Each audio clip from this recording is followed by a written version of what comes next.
Welcome to my channel, Iqbal TV Virtual. Please like and subscribe.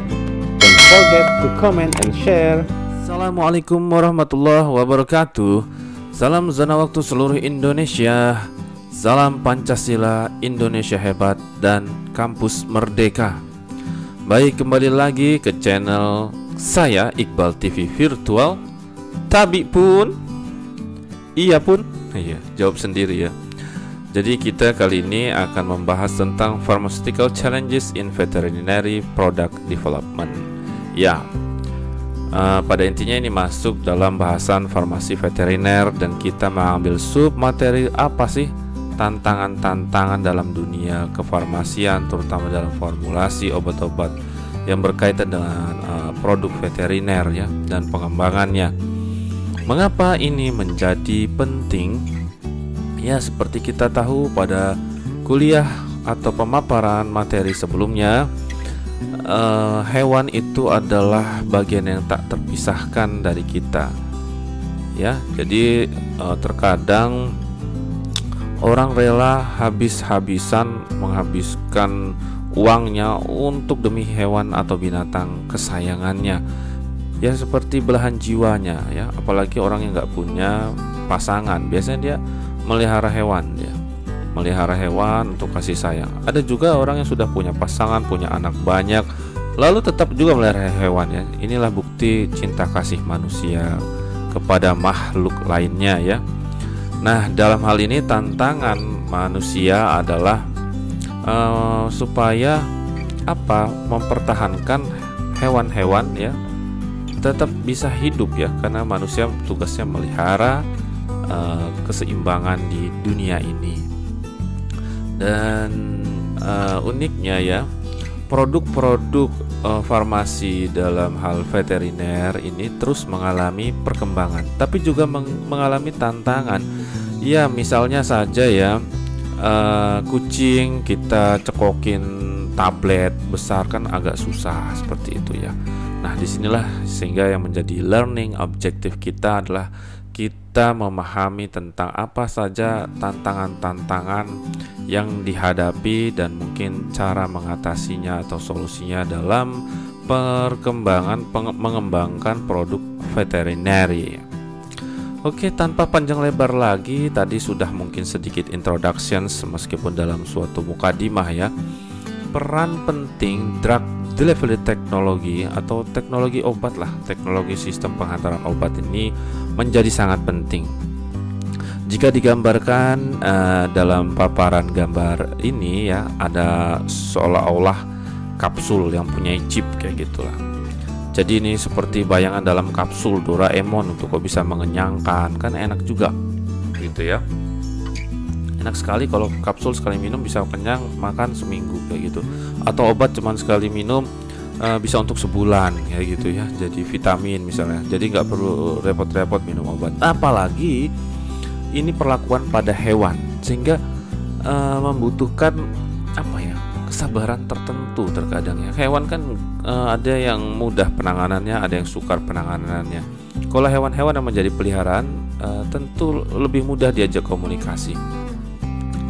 Tapi ada juga ketika diberikan obat misalnya oleh orang lain, peliharaan kita itu agak susah, dia menganggap orang yang memberi obat ke dia adalah musuhnya seperti itu. Sehingga di sini peran penting teknologi dalam penghantaran obat menjadi titik poin dalam pengembangan farmasi veteriner. Supaya apa? Ada beberapa poin, yaitu satu, meningkatkan kepatuhan dan kenyamanan. Kepatuhan dan kenyamanan dari si pasien ya. Pasiennya siapa? Hewan ya. Terus kliennya adalah orang pemilik dari hewan itu. Kalau hewan yang sudah susah minum ya susah juga ya. Jadi dalam hal memberikan obat juga susah si pemiliknya. Sehingga peran teknologi penghantaran obat ini adalah dalam meningkatkan kepatuhan dan kenyamanan. Kemudian dengan adanya pengembangan sistem teknologi itu dapat memperbaiki, meningkatkan profil farmakokinetik dari obat yang biasanya absorpsinya tidak baik menjadi lebih baik, distribusinya tidak merata menjadi merata. Kemudian misalnya obat yang ternyata metabolismenya kurang sempurna menjadi lebih sempurna, dan obat yang lebih tertahan ekskresinya menjadi lebih mudah diekskresikan ya, sehingga seimbang antara absorpsi, distribusi, metabolisme dan ekskresi obat yang dialami di dalam tubuh hewan ya. Kemudian juga manfaatnya adalah untuk memperpanjang dari waktu paten dari molekul-molekul yang dipunyai oleh penemu-penemu tertentu, sehingga dengan adanya penemuan-penemuan baru tentunya waktu paten obat itu menjadi lebih banyak, sehingga keuntungan finansial yang didapat dari sang penemu menjadi lebih banyak. Ini sangat menguntungkan. Kemudian terjadinya diferensiasi dari produknya. Diferensiasi produk ini menciptakan pangsa pasar yang lebih luas ya. Misalnya nanti ada pengembangan obat flu hewan, obat apalagi diare hewan, banyak. Jadi akan mengembangkan produk-produk diferensiasinya. Kemudian tentunya adalah untuk menjamin bahwa si hewan ini mendapatkan pengobatan yang aman. Nah, aman dan tepat pada target terapinya. Itu tujuan dari drug development teknologi yang manusia kembangkan ya. Jadi kita yang berbuat untuk hewan, tapi hewan ternyata yang menjaga kita juga ya. Ya, seperti itu. Lalu yang dihadapi hubungan di dalam kehidupan ini ada dunia manusia dan dunia hewan ya. Tentunya manusia dan hewan mirip nggak? Ya, manusia dan hewan. Contohnya manusia dan kera, seolah-olah ada teori evolusi ya, mirip ya. Tapi itu teori akhir-akhir ini dibantah. Begitu juga dalam dunia industri ya, industri farmasi, industri kesehatan ya. Jadi mempunyai kemiripan, similarities ya between the human health and animal health industry. Kenapa? Satu, ada poin-poinnya tuh. Dia berbasis research juga. Ya, berbasis research. Kemudian mempunyai efek dampak global juga. Kemudian pengaturannya ketat, highly regulated, dan juga tentunya mempunyai sisi kompetitif bisnisnya. Sehingga mau nggak mau ya kita butuh juga untuk mengembangkannya ya. Baik itu nanti kita sebagai farmasis industri, farmasis bisnis, atau farmasi komunitas, tentunya hal-hal inilah yang menjadi pokok dalam perhatian kita, bahwa dunia hewan dan dunia manusia itu punya similarities, terutama dalam pengembangan industri farmasinya. Tapi ada juga tuh perbedaannya tuh. There are also notable differences ya. Apa aja? Yaitu adanya kalau di hewan itu cost sensitivity cenderung lebih mahal biasanya ya. Saya termasuk pemelihara hewan ya. Pemelihara hewan. Jadi obat-obat hewan itu ya memang sih ada yang murah, ada yang mahal, masih bervariasi. Cuman lebih dalam keperawatan spesifiknya. Misalnya saja untuk perawatan kutu atau parasit itu sangat mahal sekali dengan volume dan dosisnya tinggi tapi volume kecil, mahal sekali. Misalnya cuma hanya 2,5 mili, obat-obatan mencapai hampir 150.000. Wow, luar biasa, hampir lebih mahal dari obat manusia ya.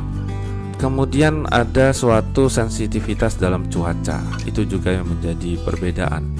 Hewan ada yang kebal terhadap perubahan cuaca ya, lebih dari manusia. Itu mempunyai karakter spesifik sendiri. Kemudian hewan atau binatang itu mempunyai multiple spesies ya, banyak sekali. Ini kan susah. Jadi menjadi dokter hewan tuh jauh lebih susah sebenarnya ya daripada menjadi dokter manusia. Begitu juga untuk memahami apoteker hewan itu lebih susah daripada apoteker manusia. Kenapa? Karena hewan terdiri multiple spesies. Apa dampaknya? Wow, pengembangan obat menjadi lebih susah. Manusia kan spesiesnya manusia satu ya, Homo sapiens. Dengan perbedaan sedikit bobot, gen sedikit ya. Kalau hewan kan banyak sekali. Jadi untuk menjadi dokter spesialis hewan, wah, ada dokter spesialis cacing, dokter, nah itu kan banyak sekali ya. Nah, ini yang menjadi tantangan perbedaan. Kemudian dengan adanya multiple spesies itu akan menyebabkan juga banyak variasi dalam bobot dari hewan itu. Kemudian yang menjadi perbedaan lagi seperti yang dibahas di dalam introduction tadi adalah kepatuhan, kenyamanan dalam minum obat. Hewan nggak mudah untuk disuruh ayo minum obat kayak gitu ya. Yang penting nyaman, gimana ya nggak mau. Hewan maunya makan aja. Jadi bagaimana sih mengasih obat secara nyaman? Hewan tidak menolak, tidak berontak ya. Kucing, anjing, apalagi hewan peliharaan ya, monyet kayak gitu. Hamster, ada yang melihara kuda, wah macam-macam. Sehingga obat itu dapat bekerja pada tempatnya dan tentunya memperhatikan aspek keamanan dari obat. Nah, seperti itu ya. Lalu kalau kita melihat bagaimana di situ ada sepasang kekasih yang sangat mencintai hewannya. Sehingga dalam pengembangan produk-produk kesehatan manusia itu sangat memperhatikan apa? Memperhatikan uji-uji ya, baik uji preklinik maupun klinik. Nah, ini jadi perbedaan juga. Cinta kasih itu dikembangkan ya, tadi ya, dikembangkan. Tapi sayangnya kita terkadang mengorbankan hewan untuk uji ya, karena kita pemimpinnya gitu ya, pemimpin di muka bumi ini. Kita mengorbankan tikus, mencit, atau terkadang untuk kera untuk uji obat sampai uji ini ya pada prekliniknya ya, karena supaya mempunyai similarity yang tinggi. Kita terkadang mengorbankan hewan. In contrast ya, dalam pengembangan produk veterinary itu sebisa mungkin tidak ada dihindari fase preklinik sama fase 1 uji klinik evaluations. Itu jadi hewan nggak bisa menguji kita kayak gitu. Jadi diusahakan secepat mungkin ujinya jangan sampai ke tahap yang lebih tinggi, tapi sudah efektif menjadi rapid safety seperti itu ya, dan tepat pada target spesiesnya. Sehingga pengembangan obat hewan ini sebenarnya harusnya lebih cepat karena waktu dalam pengembangan obatnya adalah lebih pendek ya, tidak mengalami fase 1, 2 atau 3 seperti pada penemuan obat manusia. Nah, terkadang dalam pengembangan itu juga kita mengembangkan dari turunan dari manusia ke hewan seperti itu. Jadi cuma penurunan dosis ya. Dan kita masukkan berat badan yang sama karena kita melihat ke dalam pengembangan obat manusia, uji hewan udah dilakukan kayak gitu. Veterinary formulations itu lebih kompleks, lebih diverse lagi, lebih luar biasa, sehingga diperlukan pengembangan dosage form yang tepat.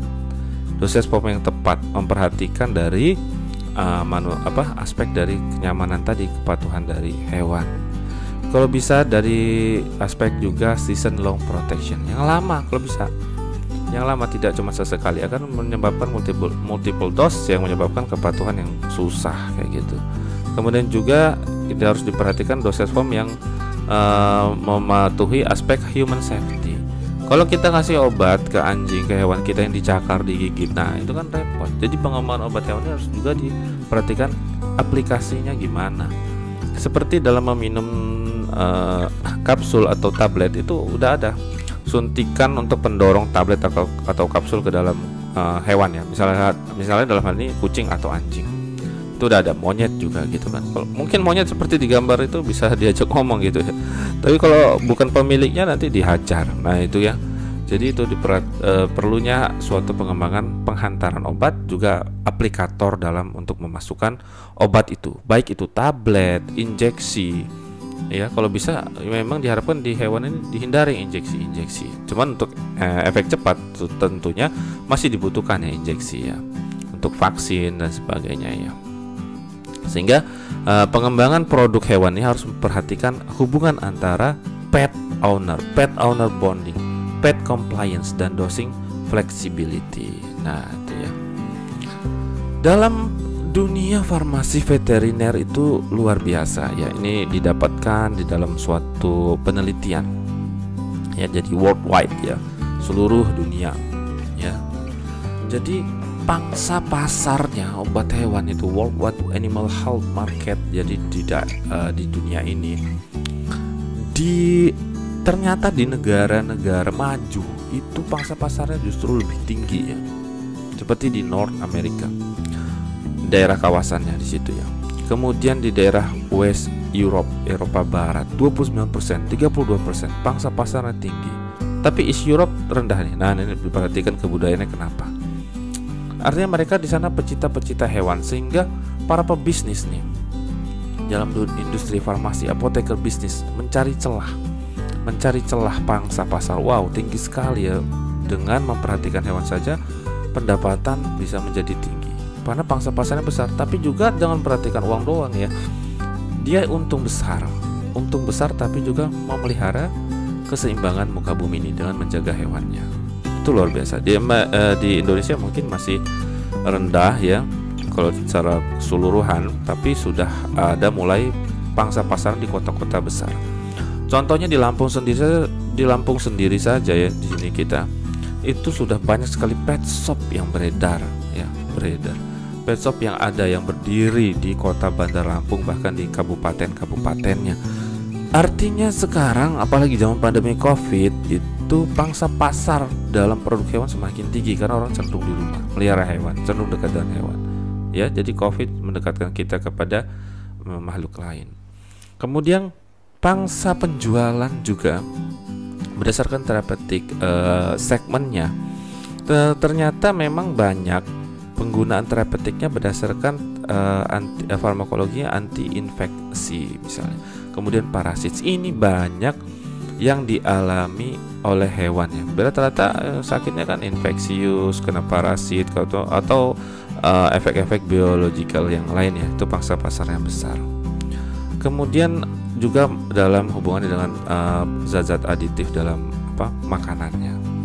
Sehingga pangsa pasar obat dan non obat dalam dunia farmasi hewan sangat tinggi, dan ini menjadi perhatian. Ini lagi ini di market share ya. Jadi market share ada beberapa jenis hewannya. Ada unggas di situ 14,2% market share-nya. Kemudian ada domba 6,5%. Yang paling banyak cattle, hewan-hewan ternak seperti sapi ya, kerbau kayak gitu 30%. Pigs juga banyak ya, babi ya sini. Kemudian hewan-hewan peliharaan 29,3%.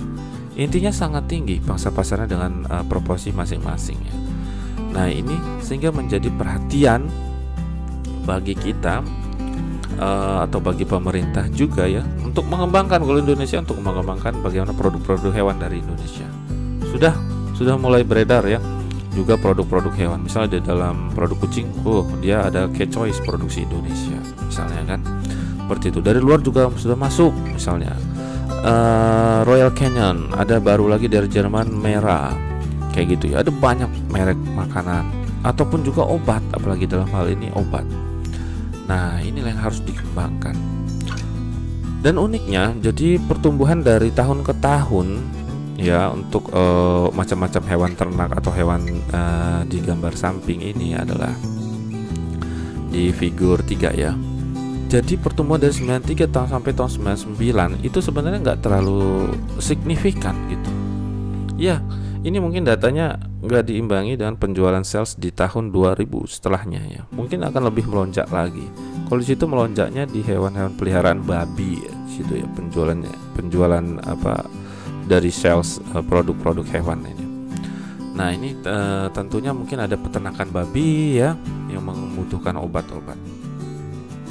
Nah, bagaimana sih recent veterinary companion animal products? Jadi sekarang dikembangkan produk-produk hewan dalam dunia teknologi farmasi perhewanan.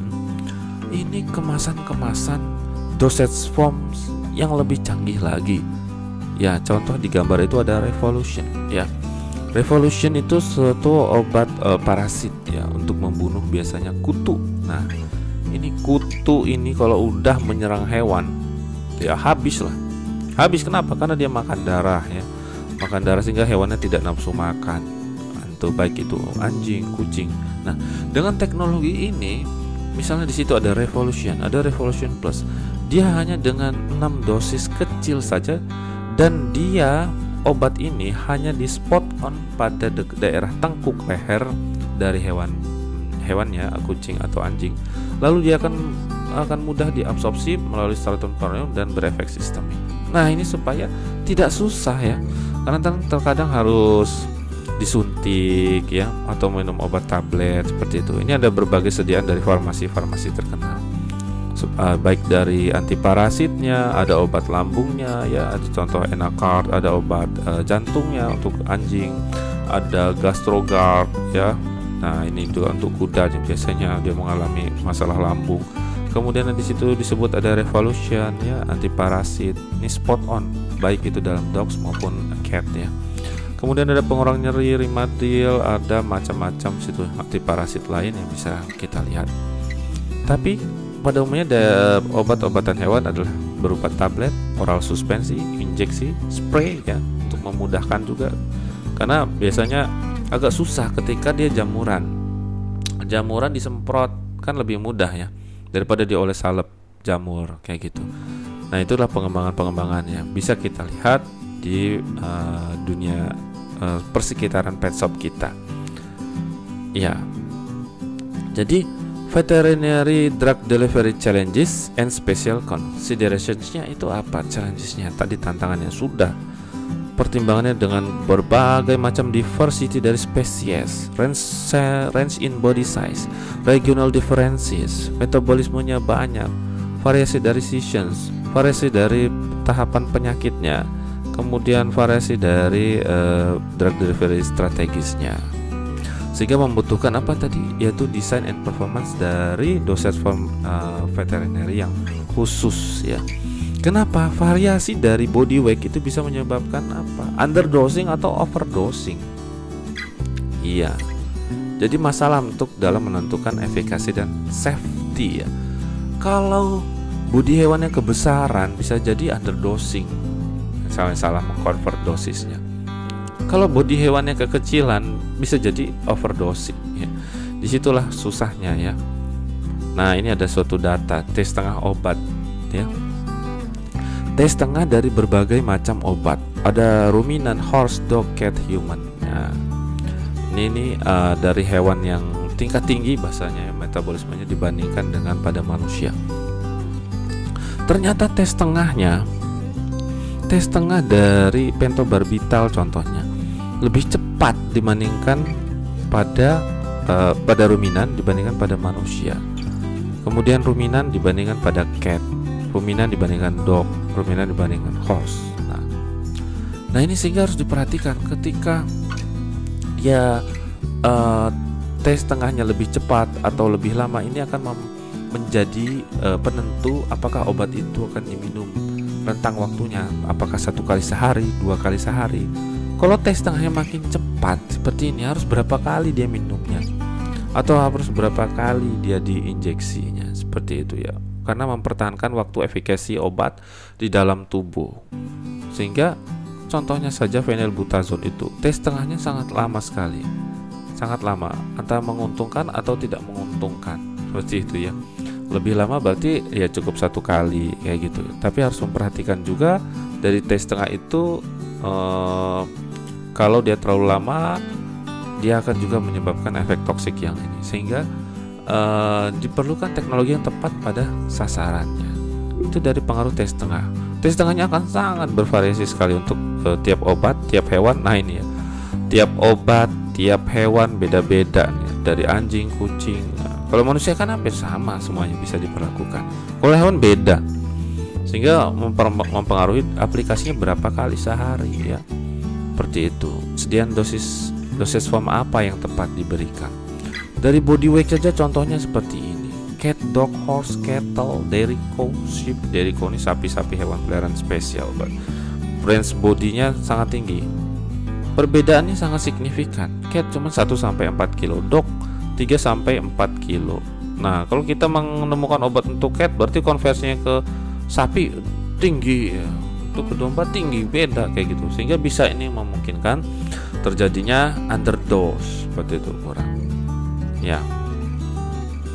Uniknya lagi dari data bioavailability atau bioavailabilitas dari amoxicillin dari berbagai macam hewan, macam-macam lagi, macam-macam. Jadi ini sangat idiosinkrasis gitu ya. Aneh bahasanya, aneh. Metabolisme di dalam kucing ternyata kucing ini mempunyai bioavailability ketika dimasukkan amoxicillin tinggi, lebih tinggi kayak gitu ya, sehingga lebih efektif ya. Lebih efektif, tapi bisa juga menjadi toksik kalau kelamaan terlalu lama diekskresikannya. Seperti itu. Inilah yang mempengaruhi kenapa tantangan dalam pengembangan obat hewan itu lebih susah. Kenapa nggak terlalu efektif kayak gitu? Ya ini pengaruhnya. Sehingga pemanfaatan dari turunan dari obat-obat manusia itu mempunyai memiliki titik kesempatan maupun tantangan. Jadi tantangan-tantangan tadi supaya tidak terjadi multiple dose yang terlalu banyak ya. Kemudian apakah terjadi underdose atau overdose ya. Sehingga cenderung kita akan menurunkan dosis dari yang udah ada aja dari obat-obat manusia untuk lebih mudahnya, dengan menganggap ada kemiripan meskipun tadi nyatanya berbeda ya. Karena dengan menurunkan dari obat manusia, misalnya dari kita, misalnya amoxicillin 500 mg untuk orang dewasa 3 kali sehari, untuk kucing, untuk hamster misalnya diturunkan dosisnya, kan idealnya pakai sediaan aja dari farmasi veterinernya dikecilin ya. Tapi akan sangat susah buatnya, akan sangat susah lagi nanti kalau dikecilin ya. Jadi begitu. Jadi membutuhkan teknologi dan uang yang lebih banyak. Ini dengan adanya contoh ketika obat itu dia hanya di lower drug loading pada hewan, sedangkan pada manusia dibandingkan ini ya, ternyata total pengotornya impurities itu ketika di lower dose pada hewan tadi itu sebagai turunan, misalnya kita cuma dilakukan pengenceran, impurities pada hewan itu cenderung malah lebih tinggi. Jadi ini diduga karena efek dari bahan tambahan. Semakin karena dikecilkan dosisnya pada hewan, bahan tambahan atau bahan-bahan lain malah berinteraksi sehingga menyebabkan tingkat kemurnian dari bahan aktifnya menjadi lebih rendah. Itu ya pada animal health. Jadi selama 3 minggu, 6 minggu, dan 12 minggu impuritiesnya menjadi lebih tinggi dibandingkan pada manusia. Nah, sehingga para peneliti obat menjadi bingung lagi gitu ya. Misalnya ada percobaan ini, ada obat-obat blend drug yang hambar, ini tingkat penerimaannya terhadap anjing misalnya. Ada obat-obat yang pahit, bitter drug, kemudian ada obat-obat yang cenderung bau, odorous drug ya. Tingkat penerimaan pada anjing ya untuk tablet misalnya, ini tanpa penambah rasa, yaitu 60% pada obat yang hambar, kemudian 40% pada obat yang pahit. Pada obat yang agak bau 20%. Ketika ditambah flavor tablet, dia menjadi tingkat penerimaannya menjadi lebih tinggi. Ya, pada obat yang hambar menjadi 100%. Ternyata rasa sangat mempengaruhi. Seperti itu. Pada obat yang pahit sangat menjadi 90-100%. Pada obat yang odorous ditambah rasa yang enak menjadi 55%. Jadi sehingga penambah rasa itu menjadi sangat penting dalam penentuan acceptance-nya. Ini dalam hal obat tablet ya, dalam hal obat tablet. Nah, ini yang harus diperhatikan. Kemudian diteliti juga. Jadi obat antibiotik chloramphenicol itu ya, antara dipengaruhi ini enggak, antara kondisi puasa sama enggak puasa dikasih makan kayak gitu. Ternyata dalam formulasi tablet ya, dalam formulasi tablet baik antara makan sama puasa nggak puasa itu nggak terlalu berpengaruh. Itu dilihat dari nilai AUC-nya yang tidak berbeda signifikan. Sedangkan pada sediaan suspensinya sangat berpengaruh. Ternyata chloramphenicol palmitat pada kucing ya diberikan dengan 2 kondisi, fasting maupun fed ad libitum. Sediaan formulasi sediaan suspensi itu akan lebih tinggi pada saat diberikan dengan makanan. Sehingga ini untuk obat-obat tertentu tuh bagusnya hewan ini diberikan obat habis makan kayak gitu ya. Gak dipuasakan dulu atau dikosongkan dulu lambungnya. Ini dipengaruhi juga ya oleh dari makan nggak makan. Tapi nggak semuanya, ternyata tergantung dari sediaan dosage formnya, apakah tablet, suspensi atau spot on. Kalau spot on dia langsung dia tidak dipengaruhi ya. Tapi juga belum diteliti lebih dalam juga pengaruh nggak nanti makanannya kayak gitu. Injeksi bisa langsung seperti itu. Nah, dengan demikian faktornya bertambah lagi, faktor dalam pemberian obat ya. Jadi apa yang menjadi value optimization melalui sistem drug delivery? Ya tentunya harus memperhatikan tadi itu stabilitas, sehingga stabilitas obat, jangan impurities-nya menjadi lebih tinggi ya ketika dosisnya diturunkan, supaya juga bagaimana tidak terlalu dipengaruhi makanan, sehingga mempunyai a higher level of efficacy tanpa dipengaruhi ini makanan ya. Kemudian mempunyai tentunya diharapkan nanti long durations of actions ya, kepatuhan dan kenyamanan dan kemudahan dalam kita sebagai pemelihara hewan ataupun pihak lain dalam mengaplikasikannya, karena akan memperbaiki kepatuhan dan kenyamanannya ya. Seperti itu ya. Jadi produk-produk diferensiasi yang diharapkan adalah banyak teknologi yang seperti itu dan sudah berkembang saat ini, yang nanti juga bisa terus dikembangkan ya. Dari obatan semprot, obat-obatan spot on ya. Di sini ada obat yang pour on ya, misalnya untuk obat parasit. Di sini juga ada juga contohnya Merial's Eprinomectin. Ini di pour on tuh diletakkan juga sama ya, diletakkan di bagian daerah tengkuknya misalnya, seperti itu kan lebih mudah. Tapi dia dalam volume yang lebih besar kalau obat yang ini. Berbeda dengan Revolution tadi di sini ya. Cuma diletakkan tuh di bagian tengkuknya, tapi dengan dosis yang kecil, volume yang kecil. Nah, itulah perbedaan antara the difference between pour on and spot on formulations ya, terutama di konsentrasinya dan volumenya.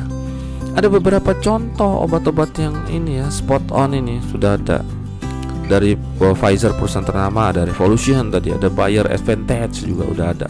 Ada banyak sekali. Oleh karena cintai hewan supaya memahami lebih dari dugaan kita ya, bisa mengembangkan, sehingga sangat diperlukan suatu pengembangan obat juga yang sustain release juga, injectable diperlukan. Kemudian sediaan dosage form yang cocok secara oral maupun peralatannya bagaimana untuk diaplikasikan.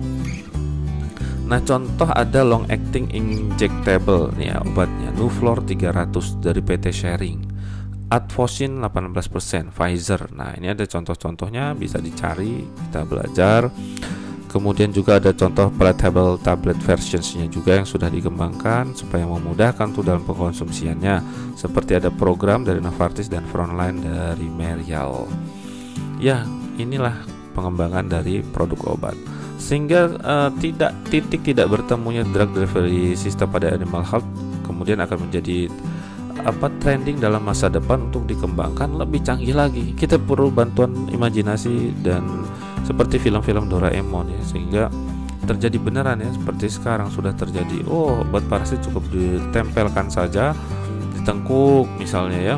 Kemudian udah ada obat semprot, nanti obat apa lagi yang akan lebih mudah teknologinya ya, terutama sustain release ini belum banyak dikembangkan, atau nanti ada effervescent untuk hewan blubub ya. Nah, jadi perlu dikembangkan 3 titik poinnya. Jadi kenyamanan dari si pasiennya, kemudian perlu adanya long acting implants dan injection, kemudian ada tentunya peralatan dosing yang lebih mudah, kalau perlu sih needle free injector. Itu yang diharapkan dari pengembangan produk veteriner.